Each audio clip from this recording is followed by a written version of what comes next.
Pada bulan Ramadan, terdapat banyak aktiviti dan ibadah yang dilakukan oleh umat Islam. Di sebalik kebaikan yang dilakukan, terdapat juga isu-isu yang muncul dan sepatutnya diberikan perhatian yang lebih. Salah satu isu yang muncul adalah fenomena pertambahan sisa makanan di kalangan masyarakat. Sisa makanan ini merujuk kepada makanan ketika berbuka puasa mahupun makanan ketika sahur yang masih boleh dimakan, tetapi disebabkan makanan tersebut berlebihan menyebabkan banyak makanan yang tidak dimakan dan dibuang begitu sahaja. Bulan Ramadan sepatutnya menjadi bulan untuk berkongsi rezeki dan menyumbang kepada siapa-siapa yang memerlukan. Tetapi disebabkan kurangnya kesedaran terhadap pembaziran makanan sewaktu bulan Ramadan, sisa makanan bertambah dan membawa kepada pembaziran. Isu ini menimbulkan tanda tanya di kalangan individu, premis makanan dan juga pusat pengumpulan makanan tentang tanggungjawab sosial dan keprihatinan terhadap usaha-usaha pengurusan sisa makanan.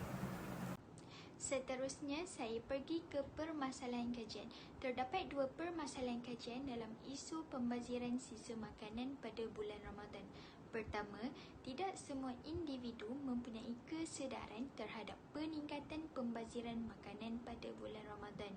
Kedua ialah, tidak semua individu juga mengetahui sikap boros berbelanja ketika bulan Ramadan menjejaskan kewangan mereka. Terdapat dua kaedah kajian yang digunakan dalam tugasan ini untuk membincangkan isu sisa makanan bertambah di bulan Ramadan. Kaedah yang pertama adalah dengan menggunakan kaedah kualitatif, iaitu kaedah soal selidik. Kami menggunakan Google Form sebagai borang soal selidik untuk mengumpul data mengenai punca dan kesan pembaziran sisa makanan pada bulan Ramadan.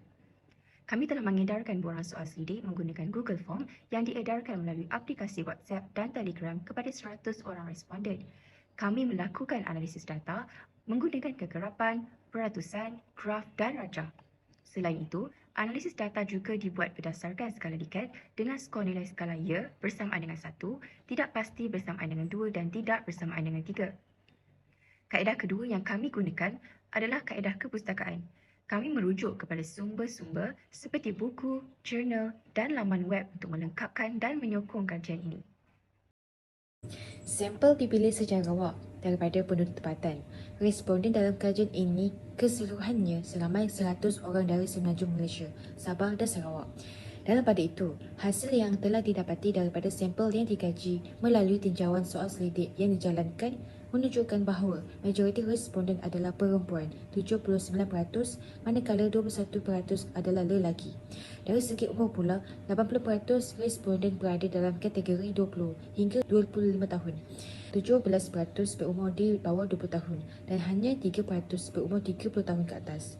Seterusnya, untuk etnik, 96% responden adalah daripada kaum Melayu dan kaum Cina, India, Kadasan Dusun serta Bumi Putera Sarawak masing-masing menyumbang 1%. Dan seterusnya, dari segi agama, 96% responden adalah Islam, 1% Buddha, 2% Kristian dan 1 lain-lain. Akhir sekali, pendapatan keluarga responden menunjukkan 58% mempunyai pendapatan RM2,501 ke atas, 28% berpendapatan RM1,500 ke bawah, 8% berpendapatan antara RM2,001 hingga RM2,500 dan 6% berpendapatan antara RM1,501 hingga RM2,000. Antara punca lebihan makanan yang tinggi ialah membeli secara berlebihan, penyimpanan makanan tidak sempurna dan faktor gaya hidup mewah.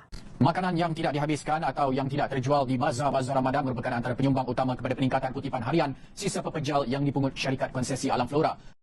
Berdasarkan soal selidik yang telah dijalankan, hasil dapatan kajian mendapati beberapa punca pertambahan sisa makanan di bulan Ramadan. Yang pertama adalah kecenderungan masyarakat kini untuk melebihkan stok barangan makanan sebelum menjelangnya bulan Ramadan.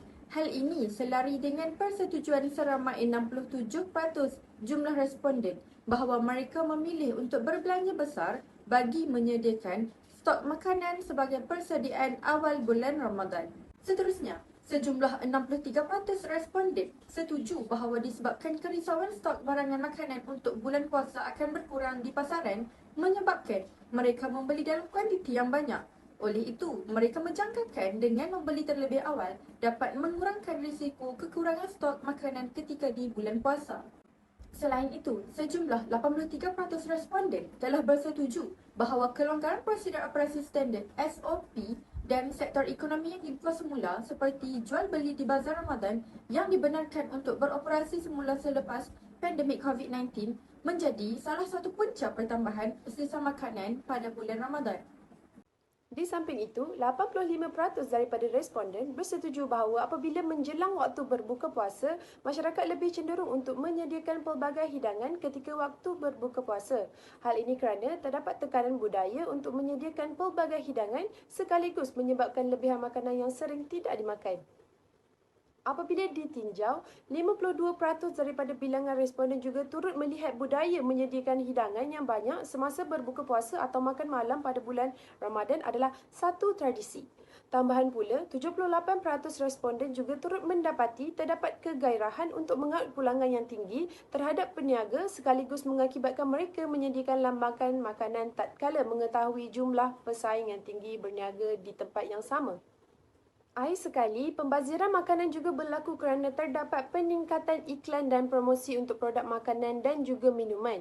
Ia dapat dilihat apabila 55% daripada responden bersetuju iklan tentang makanan dan minuman di televisyen ketika bulan Ramadan membuatkan mereka hendak membeli banyak makanan dan minuman lebih daripada keperluan sebenar mereka.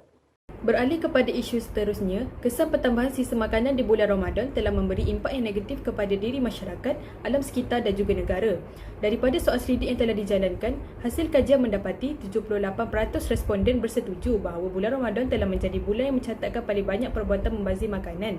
Perkara ini seakan-akan telah menjadi satu budaya di kalangan masyarakat Malaysia di mana seramai 89% responden turut bersetuju dengan tanggapan ini.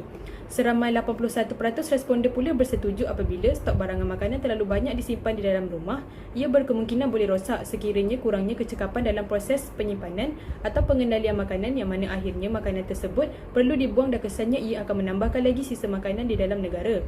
Berdasarkan hasil kajian yang telah diperolehi, seramai 93% responden pula bersetuju bahawa sikap boros berbelanja ketika bulan Ramadan akan menjejaskan keuangan seseorang individu, di mana ia dikhawatiri akan menyebabkan duit individu tersebut tidak mencukupi dan berhadapan dengan masalah untuk membuat perbelanjaan yang lain.